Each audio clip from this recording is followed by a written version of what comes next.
Well, it goes back to 1997, 10 years ago, when a group of architects and facility planners for schools went down to Honduras and found a need for some help in the construction of schools in rural villages. The existing schools were either non-existent or were very small, often with very little windows, maybe 600 square feet, and maybe having as many as 40 students in that small space. This past summer, I did some work in Honduras with SCW, and when I was there, I realized two things. One, Honduras is a beautiful country that has the potential to become fully developed. The second thing I realized is that they need our help. There are some areas in Honduras where the poverty is evident. There are children that are not even attending school because they need to walk hours to get to their school on unpaved and unsafe roads. I can't imagine. I don't think our kids would be able to walk 2 miles to get to school. I think, many of our kids live around the corner and they get dropped off, right? They get driven or the bus picks them up. And also they come to school and they're well fed and they're dressed for the weather and they're healthy. They have drinking water and running water in their homes, and so they're not worried about disease, and they're safe, and it's a safe place for them to come and learn as well. So I can't even imagine them not having those conditions and being able to learn. For any learning to take place, they have to have those basic needs met first. Otherwise, they can't.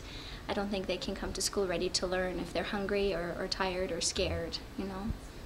Schools for Children of the World, about 5 or 6 years ago, joined hands with the Honduran government and created a master plan of needs of schools by surveying the entire country and itemizing at each school site that they found what the facilities were, the numbers of teachers, the numbers of pupils, so that ultimately when all of this data could be centralized and analyzed, one could rationally see where greatest need was. And what we did was build a classroom of 800 square feet with lots of light and lots of space in it. We provided the furniture, and sometimes where we could, where there was electricity, computers.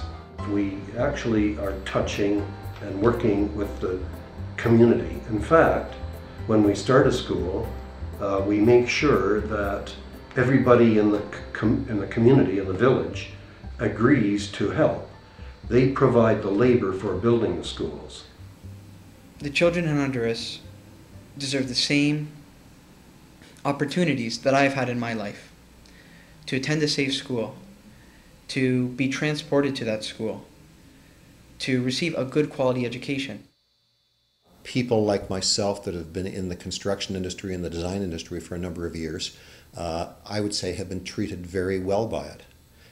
We've done well personally. I've been in the education industry for 26 years now, and I've done very well by it. I've enjoyed my work, I've learned a lot, and as such, having learned a lot about schools, I think it's time for people like myself to give something back.